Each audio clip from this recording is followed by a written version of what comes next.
One thing we see in these investigations is people go through everything. And I mean everything. You picking up what I'm putting out? I know that's weird, but that is totally where my mind went. So I started watching the Kouri Richins trial, and I thought I was just listening to a case. But then I walked into my bedroom, looked around, and had this moment like, wait, if investigators walked in here right now, what would they find?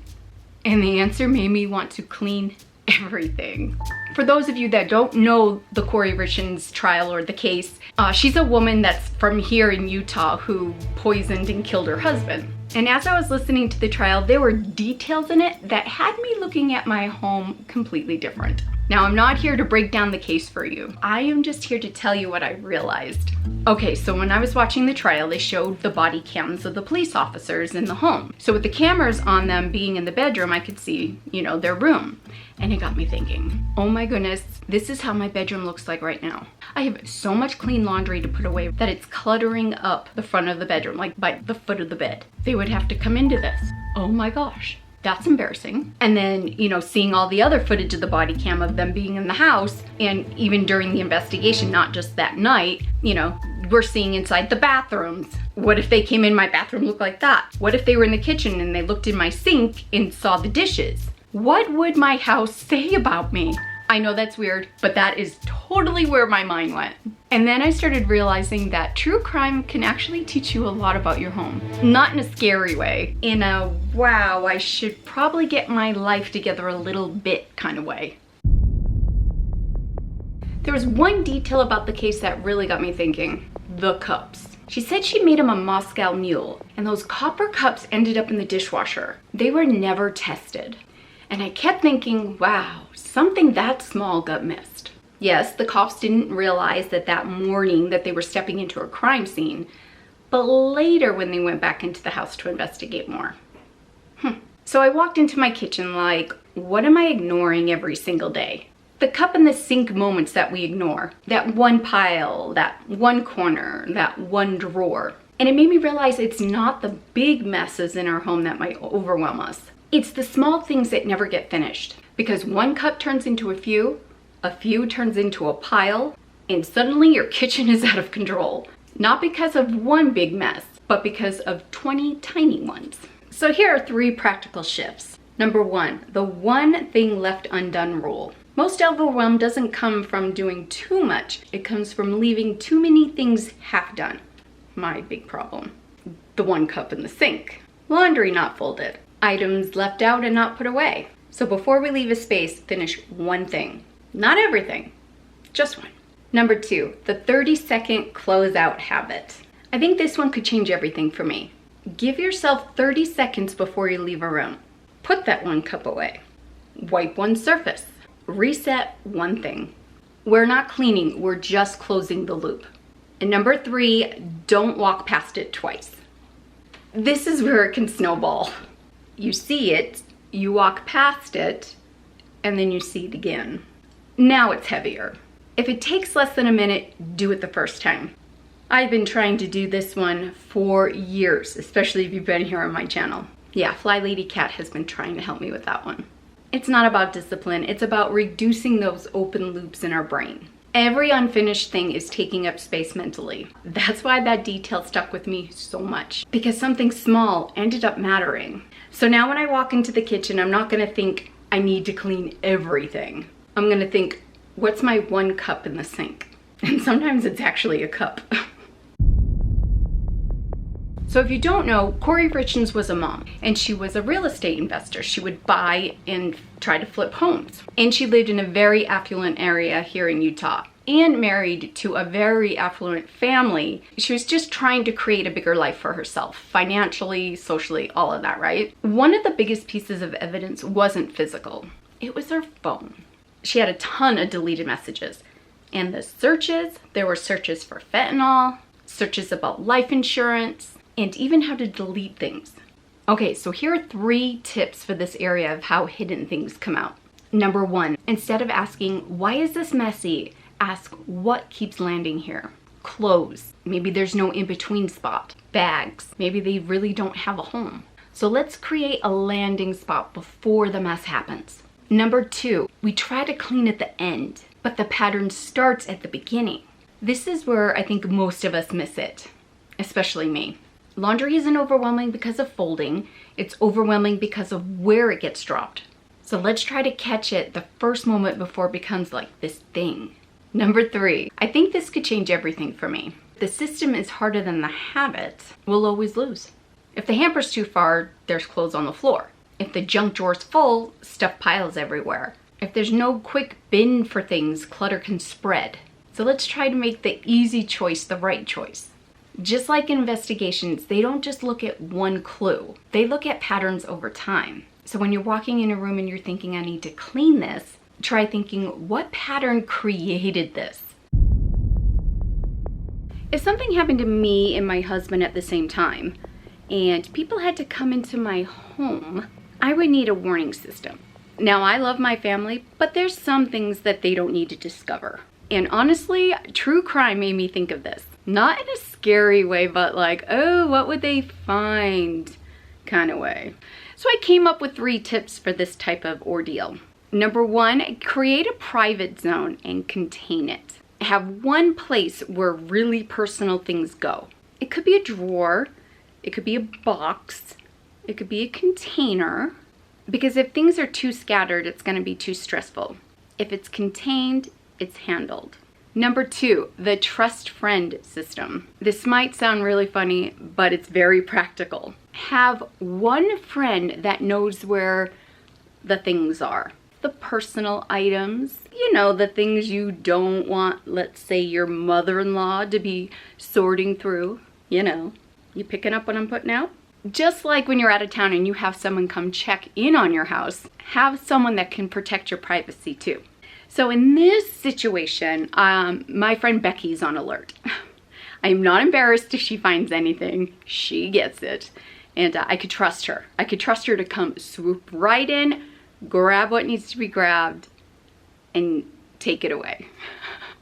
No, I have thought about this. I have thought about this not just from this case, but over time. Number 3, the if something happened reset. This becomes very helpful. Ask yourself, if someone were to come over to my house tomorrow, what would feel overwhelming, embarrassing, or chaotic? That is a great question to ask ourselves for motivation when we want to simplify like a certain area in our home.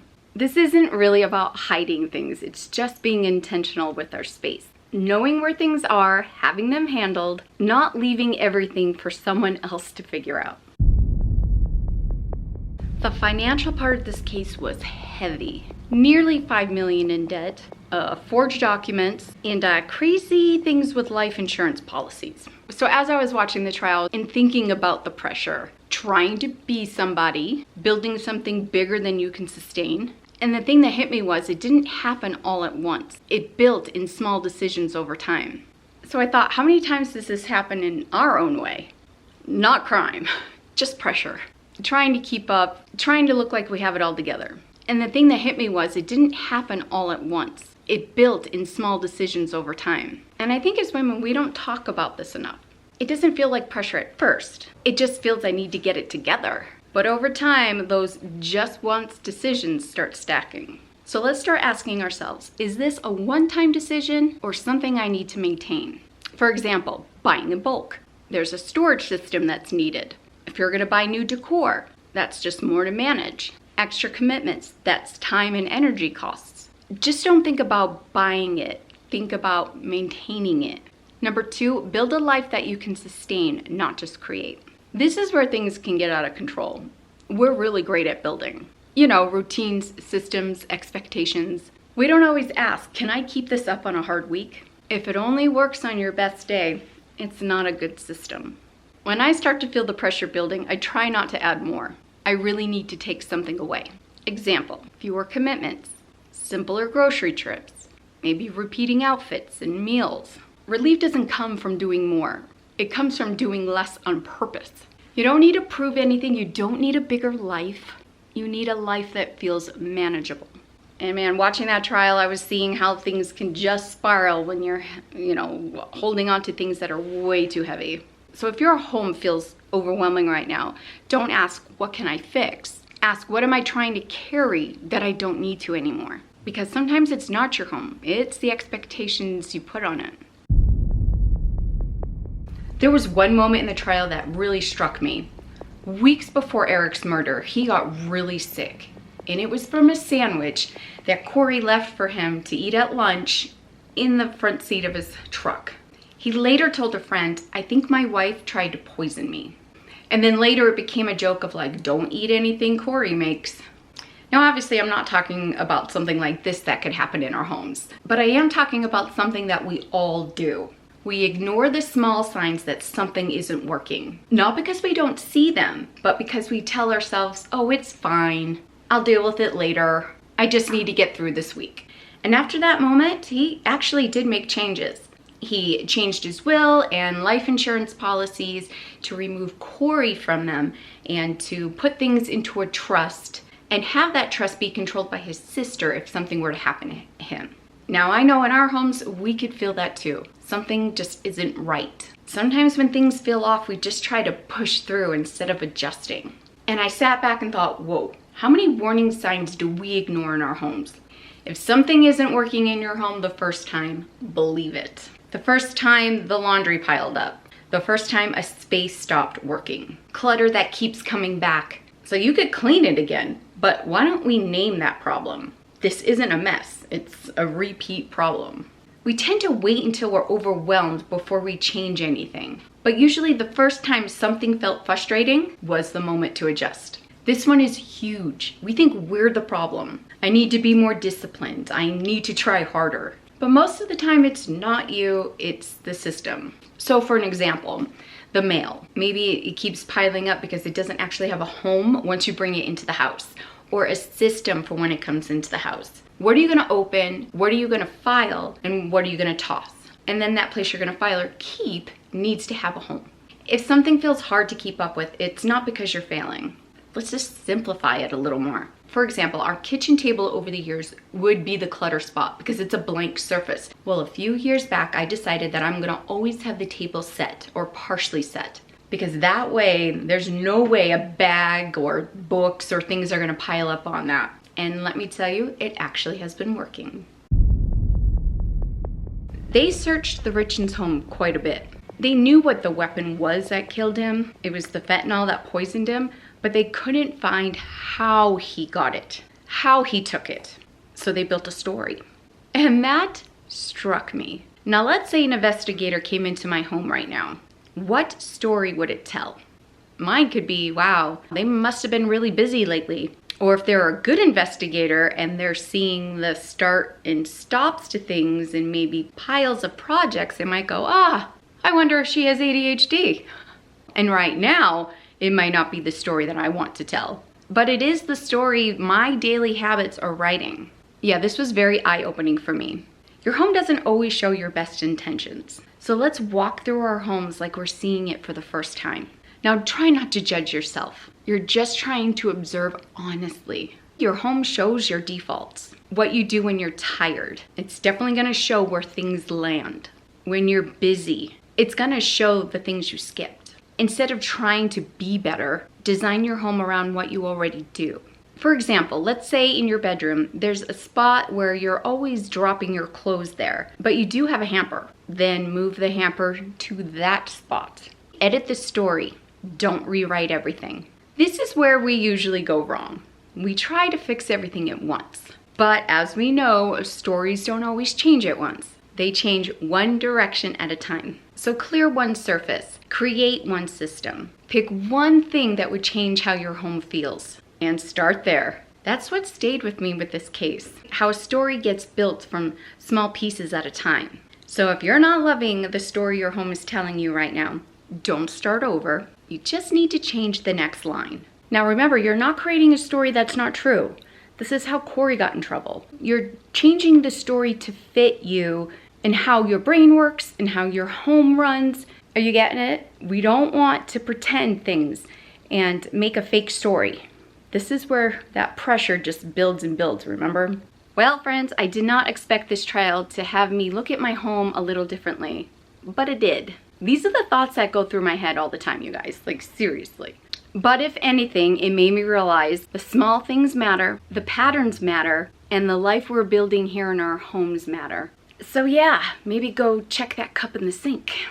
Well, friends, I hope you found this interesting, entertaining, and helpful.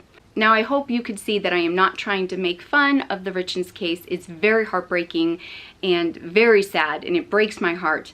But these are the thoughts that go through my head when I'm watching things. It is an ADHD thing, but it sure made me think. And I hope you found some helpful things in this video. All right, friends, thanks for joining me, and we'll see you soon. Bye.